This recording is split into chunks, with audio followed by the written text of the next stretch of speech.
Hello students, आज जे आहे आपण आपलं पहिलं स्थूल वाचन जे आहे ते पाहणार आहोत. आणि पहिल्या स्थूल वाचनाचं आपलं नाव आहे ते आहे मोठे होत असलेल्या मुलांनो. तर या नावातच लेखकचं आहे खूप काही सांगण्याचा प्रयत्न. बघा, नावच काय आहे, मोठे होत असलेल्या मुलांनो.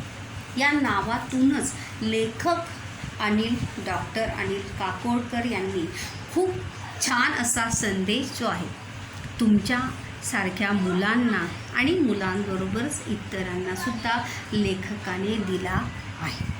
कारण की तुम्हीसुद्धा आता 10वीला आहात. 10वीनंतर तुम्ही कॉलेजला जाल. कॉलेज केल्यानंतर तुमच्या भविष्यामध्ये पुढे तुम्हाला काय करायचं आहे, काय व्हायचं आहे, आणि तुमच्या फील्डमध्ये किंवा तुम्ही जे काम कराल ते काम करताना तुम्ही कोणत्या प्रकारची काळजी घेतली पाहिजे किंवा त्या कामाविषयी तुमची विचार कसे असले पाहिजे हे या पाठाच्या माध्यमातून लेखक अनिल काकोडकर यांनी आपल्याला सांगितलेलं आहे.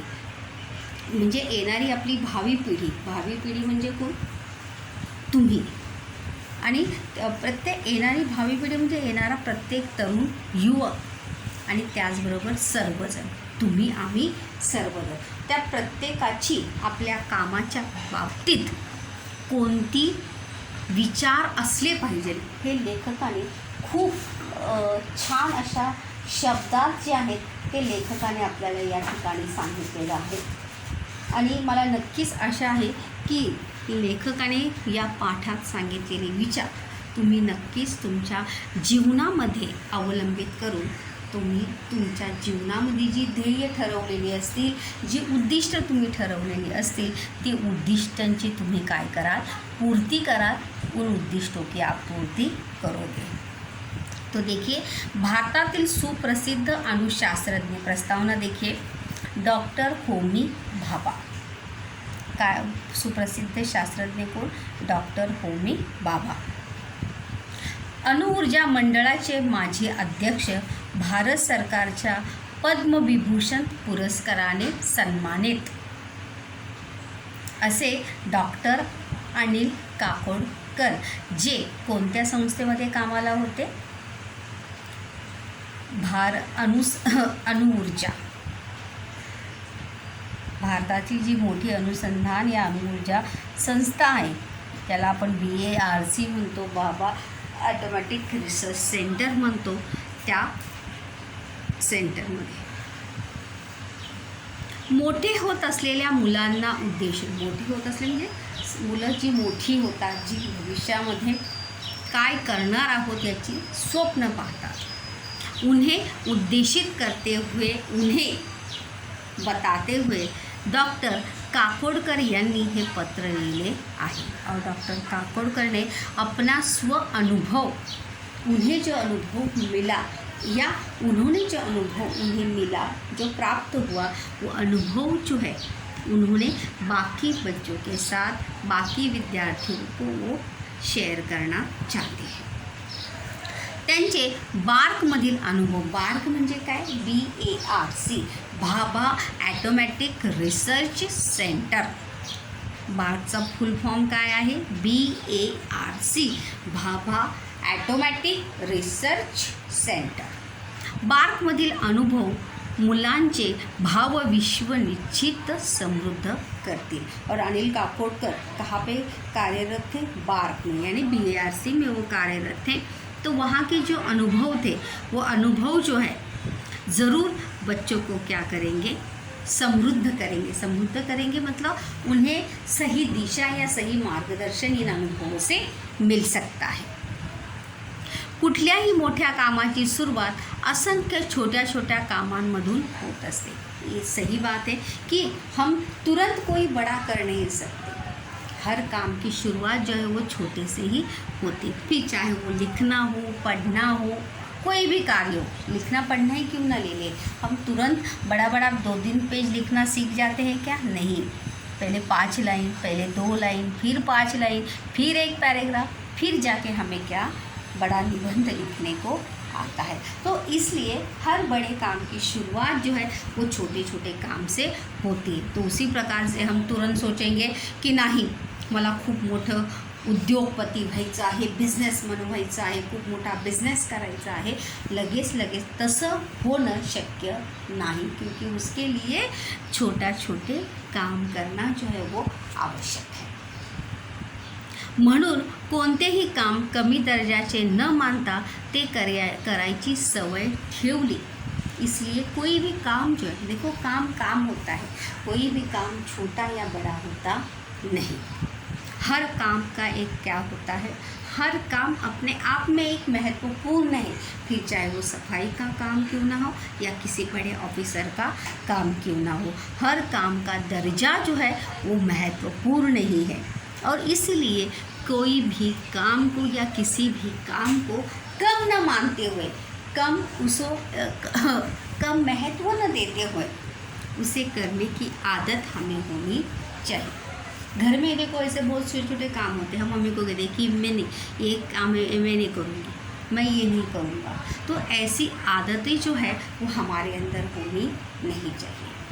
अगर ऐसा हुआ, क्योंकि छोटे छोटे कामों से ही हमें बड़े बड़े काम करने की आदत होती है, एकदम से अगर हम बड़े काम करने जाएंगे तो हमारे सामने ढेर सारी समस्याएं होगी। जैसे अगर हम पढ़ाई के संदर्भ में अगर देखेंगे तो गणित का ही अगर हम देखेंगे तो हमें गुना भाग ही नहीं आया, तो हम बड़े बड़े समीकरण हल कर सकते हैं क्या? नहीं। तो इसके लिए पहले हमें जो छोटे छोटे सवाल जो है वो करने आने चाहिए, तब हम जाके बड़े कर सकते हैं और वो करने में हमें मुसीबतें आएंगी नहीं। तो यही बात लेखक हमें बताना चाहते हैं। तर मोठी कामे करताना अडचणी येत नाही, तभी बड़े काम करते हुए हमें समस्याएं जो है वो आएगी नहीं।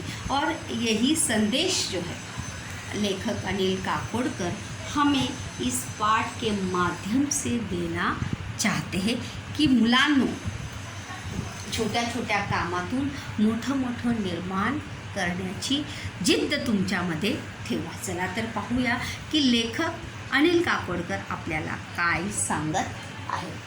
यामध्ये जे जैसे स्थूल वाचन आपने 9वीं में भी देखा की स्थूल वाचनामध्ये आपल्याला छोटे प्रश्न येत नाहीत, त्याचबरोबर परिच्छेदसुद्धा आपल्याला येत नाही, त्यामुळे आपल्याला मोठे प्रश्न येतात। 3 मार्कासाठी एक प्रश्न येतो, त्यामुळे सर्व प्रश्नांची उत्तरं आपल्याला काय पाहिजे, पाठ असली पाहिजे।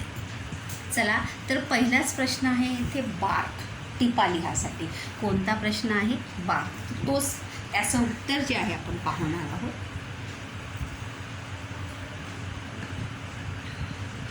खूप सुंदर असा पाठ आहे हा। मोठे होत असलेल्या मुलांना, आपण एकच परिच्छेद पाहूया।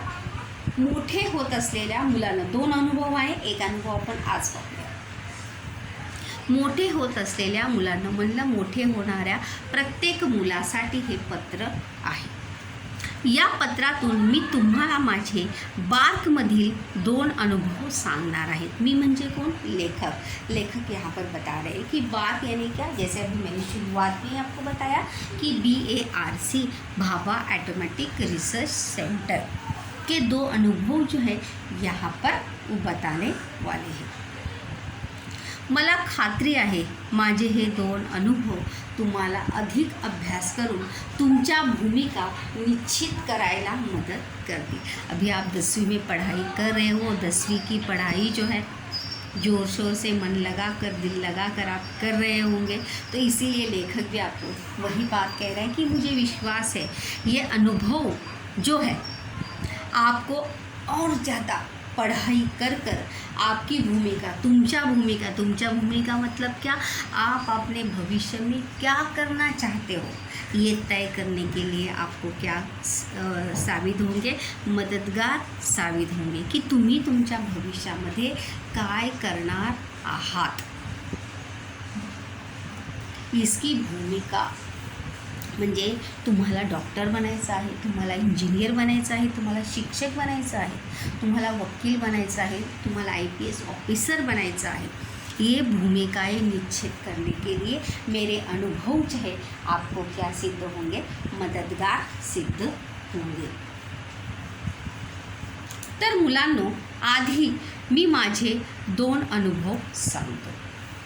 आधी म्हणजे काय? पहिले. आधी म्हणजे काय? पहिले.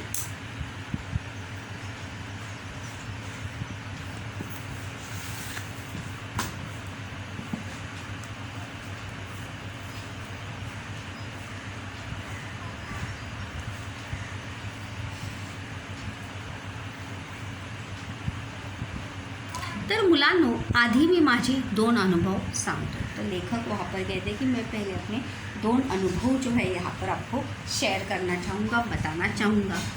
हे 2ही अनुभव मी कॉलेज संपवून बार्कमध्ये ट्रेनिंग स्कूलला गेलो तेव्हाचे आहेत. क्योंकि लेखक भी वहाँ पर अपने कॉलेज ख़त्म करने के बाद अपनी ट्रेनिंग बार्कमध्ये ट्रेनिंग स्कूलला, बार्क में यानी क्या BARC में लेखक भी सीखने के लिए वहाँ पर गए थे, ट्रेनिंग स्कूल में गए थे.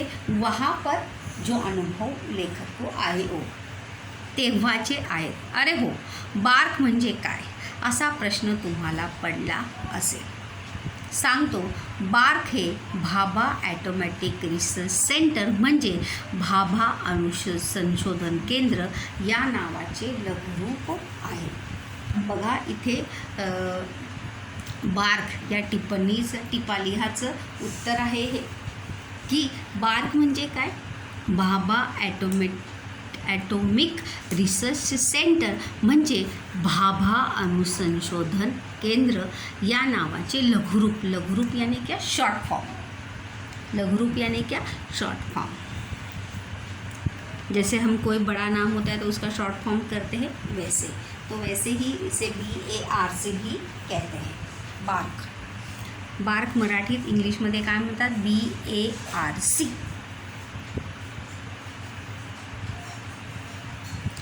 होमी भाभा यांनी भारतातील अणुसंशोधनाचा पाया घातला. कोणी पाया घातला अणुसंशोधनाचा? डॉक्टर होमी भाभा यांनी भारतातील अणुसंशोधनाचा पाया घातला. पाया घालणे म्हणजे मुहूर्तमेढ रोवणे सुरुवात की. म्हणून त्यांचे नाव या संस्थेला दिले आहे और इसलिए उनका नाम जो है इस संस्था को दिया है. तर बार्क ही संस्था आता प्रचंड मोठी आहे. वर्तमान समय में बात करेंगे तो बार्क ही संस्था आता काय आहे? खूप मोठी आहे, खूप नावारूपाला आलेली आहे. पण मी या ते बघा अर्धविराम आलेला आहे या ठिकाणी. पण मी तिथे, हे पूर्ण उत्तर जे आहे कशाचं आहे? बार्कचं आहे. कोणाचं उत्तर आहे? बार्क. आणि पहिला अनुभव बघा, पहिला अनुभव आणि बार्कचं ते उत्तर आहे. पण मी तिथे ट्रेनिंग स्कूलला गेलो. ती संस्था सुरू होऊन जेमतेम 7 वर्षे झाली होती. लेकिन लेखक वहाँ पर बताते हैं कि जब मैं वहाँ पर ट्रेनिंग के लिए गया था या ट्रेनिंग स्कूल में गया था तो उस संस्था यानी बार्क यानी BARC शुरू होके जेमतेम यानी क्या लगभग कितने साल हुए थे? 7 वर्ष झाली होती. किती वर्ष झाली होती?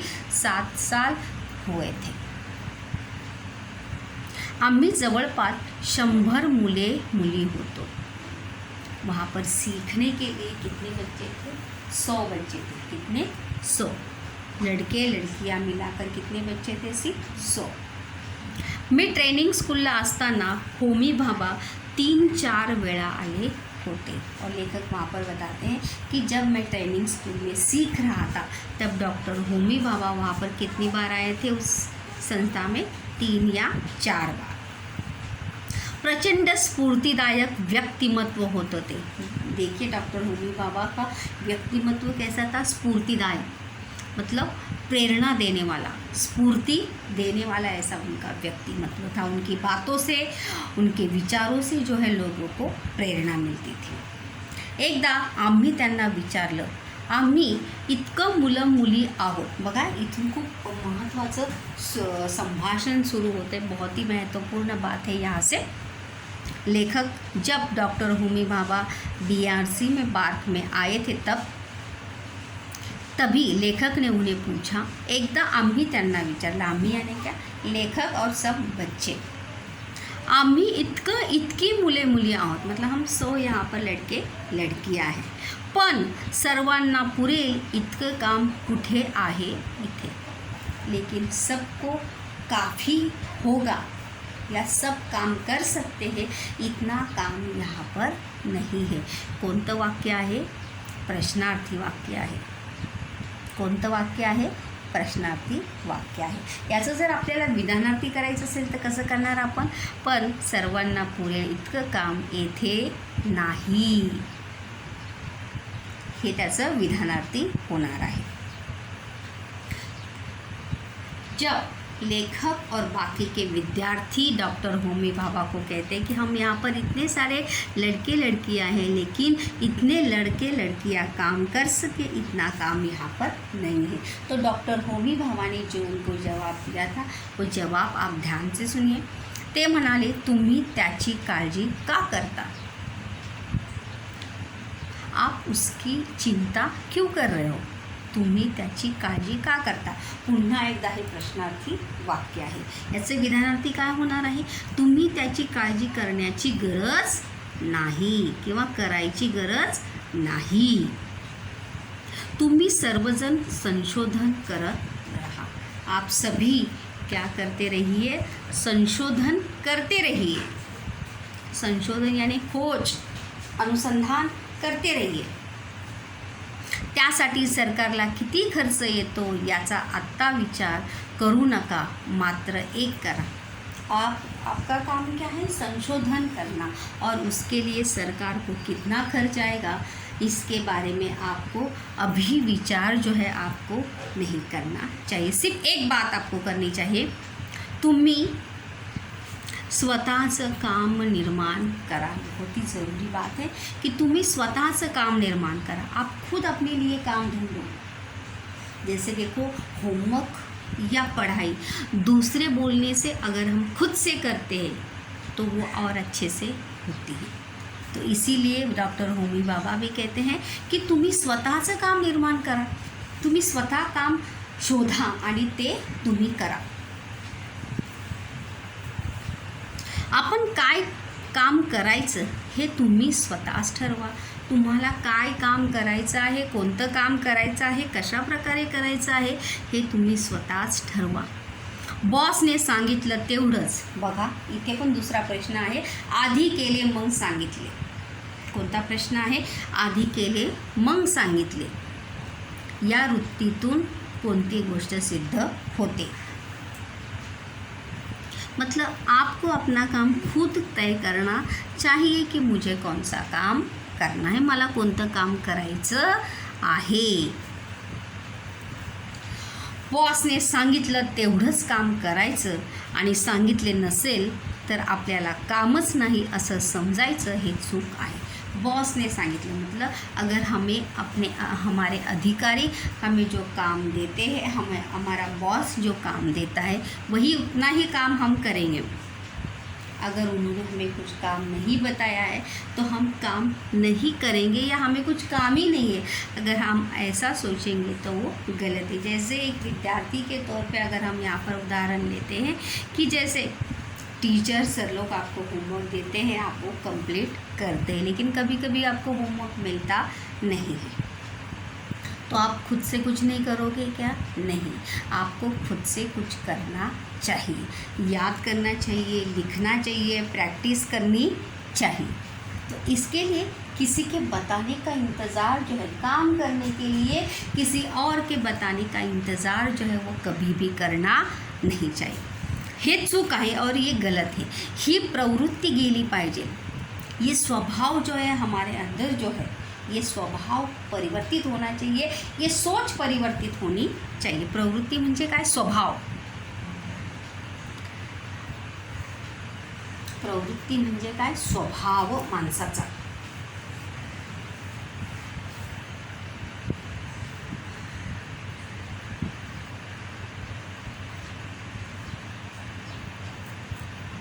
भाबांनी सांगितलेला हा मुद्दा माझ्या मनावर कोरला गेला. मनावर कोरले गेले मतलब मन में बैठ जाना, पूरी तरह मन में छप जाना. और लेखक यहाँ पर कहते हैं कि भावांनी सांगितलेला मुद्दा यानी डॉक्टर होमी भाभांनी बताई हुई बात मेरे दिल पर या मेरे मन में छप गई पूरी तरह से। मनावर पोटे मतलब मन में बैठ जाना कि हाँ ये बात सच है। आणि मुलांनो स्वानुभवाने सांगतो, स्वानुभव यानी क्या, खुद के अनुभव से मैं यहाँ पे बताता हूँ। एकदा हे लक्षात आलं ना तर स्काय इज द लिमिट, प्रश्न पण आहे बघा, स्काय इज द लिमिट ही परिस्थिती केव्हा निर्माण होऊ शकते याचे स्पष्टीकरण करा। तर स्काय इज द लिमिट, बोट धारवून चालवणं किंवा दिशा दाखवणं, मतलब स्काय इज द लिमिट मतलब हमें कोई रास्ता दिखाए, वो थोड़ी देर के लिए या कुछ समय के लिए सही है। अगर बार बार हमें कोई रास्ता दिखाएगा, बार बार हमें कोई बताएगा, तो उससे हमें कुछ भी हासिल होगा नहीं। तर स्काय इज द लिमिट म्हणजे बोट धरून चालवणं किंवा दिशा दाखवणं की ये तुम करो, ये तुम करो, ये तुम्हें अभी करना है, ये कंप्लीट करो, ये लिखो। अगर ऐसा ही चलता रहा तो ये शुरुआत में ठीक है, अगर रोज़ रोज़ आपको ये बात बतानी पड़े तो ये क्या है, गलत है। आवश्यकही आहे पण अंतिमतः स्वतःला सक्षम करता आलं पाहिजे। ये बात ज़रूरी भी है, लेकिन कब तक? हर चीज़ की कोई सीमा होनी चाहिए। जब तक हमें कोई बोलेगा नहीं तब तक हम करेंगे नहीं, और जब तक हमें कोई, अगर मानो कोई हमें बोला ही नहीं करने के लिए, तो जाहिर सी बात है हम करेंगे ही नहीं ना। करेंगे क्या आप? नहीं। तो इसके लिए ये परिस्थिति, ये सोच, ये प्रवृत्ति जो है, हमारे अंदर की सोच जो है वो परिवर्तित या बदली होनी चाहिए। पण अंतिमतः स्वतःला सक्षम करता आले, पण आखिर में हमें खुद को स्वयं से ही सक्षम बनाने को आना चाहिए। कब तक हम दूसरों के सहारे रहेंगे? कब तक हम दूसरों की बातें सुनकर काम करेंगे? खुद से भी तो सीखना चाहिए, खुद से भी तो समझना चाहिए, खुद की जिम्मेदारी का एहसास भी होना जरूरी है। ऊर्जा मिळवता आली पाहिजे आणि स्वतःचे मार्ग शोधता आले पाहिजे। ऊर्जा मिळवता आली पाहिजे मतलब हमें क्या चाहिए, हमें क्या करना है, ये हमें मतलब जब तक हम प्राप्त नहीं करेंगे तब तक हमें खुद के रास्ते हम कभी भी खुद खोज सकते नहीं। स्वतःचे मार्ग स्वतः शोधता आलं पाहिजे, खुद के रास्ते जो है खुद को ढूंढने को आने चाहिए। जोपर्यंत आपण स्वतःचे मार्ग स्वतः शोधणार नाही तोपर्यंत आपली प्रगती होणार नाही। इसीलिए तो कहा है, देखो स्काय इज द लिमिट।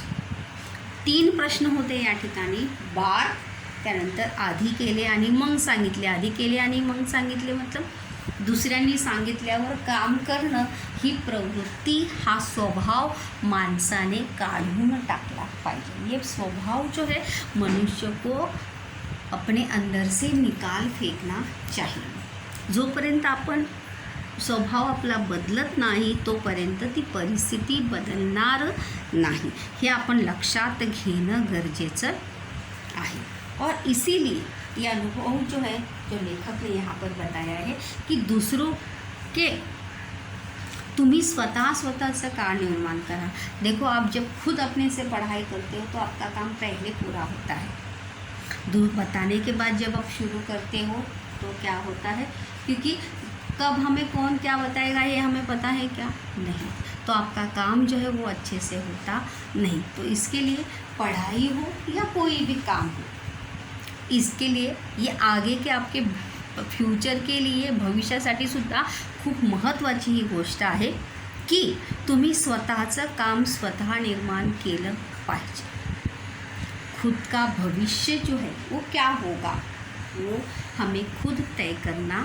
भविष्य हमारे हाथ में होता है, हम खुद उसको संवार सकते हैं या उसे खुद बिगाड़ भी सकते हैं।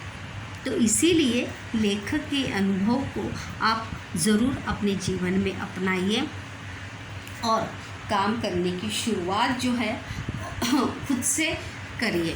म्हणजे स्वतःचं काम स्वतः करा, दुसऱ्यांनी सांगण्याची वाट पाहू नका। कारण की दुसऱ्यांनी सांगितलेलं नंतर केलं तर त्या कामाला काही अर्थ नाही. मराठीत बघा त्याला म्हणतात सांग काम, मतलब बताने के बाद ही वो काम करेगा, बताने से पहले वो कुछ भी करता नहीं, त्याला म्हणतात सांग काम. तो अगर ऐसा ही स्वभाव रहा तो हम जीवन में कभी भी आगे बढ़ सकते नहीं. फिर चाहे वो बॉस हो, चाहे वो टीचर हो, आपकी मम्मी हो, आपके पेरेंट्स हो, उनके बताने से पहले ही आपको तय करना है कि आपको अपना काम जो है वो रेडी रखना है, वो कंप्लीट आपको रखना है. क्योंकि अगर हमारा काम सही दिशा में रहा तो हम ज़रूर आगे या जीवन में बहुत ही आगे बढ़ सकते, नाही तर आपण जीवनात पुढे जाऊ शकत नाही.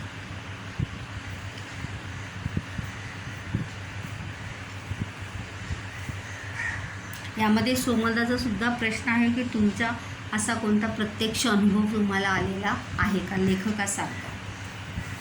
ज्याप्रमाणे लेखकाने स्वतःचा अनुभव सांगितलेला आहे तसा कोणता प्रत्यक्ष अनुभव तुम्हाला आलेला आहे का. जर आला असेल तर तुम्ही तुमच्या शब्दात सुधारण तो स्पष्ट करा.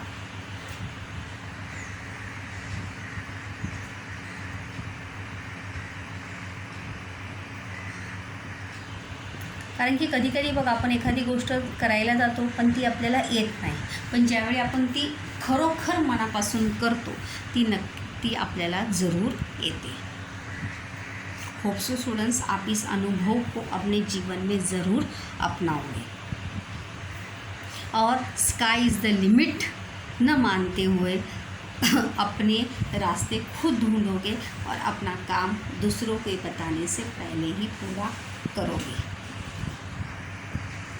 अगर ऐसी मनोवृत्ति या ऐसा स्वभाव रहा तो जीवन में आपको आगे बढ़ने से कोई भी रोक सकता नहीं. आप में से ऐसे बहुत सारे विद्यार्थी होंगे जिन्होंने अपने भविष्य के ध्येय उद्दिष्ट जो है अभी से तय करके रखे होंगे और उन उद्दिष्टों की पूर्ति के लिए, ध्येय की पूर्ति के लिए ये संदेश, ये पाठ जो है बहुत ही अर्थपूर्ण है या बहुत ही मायने रखता है इस बात को अपनाने के लिए.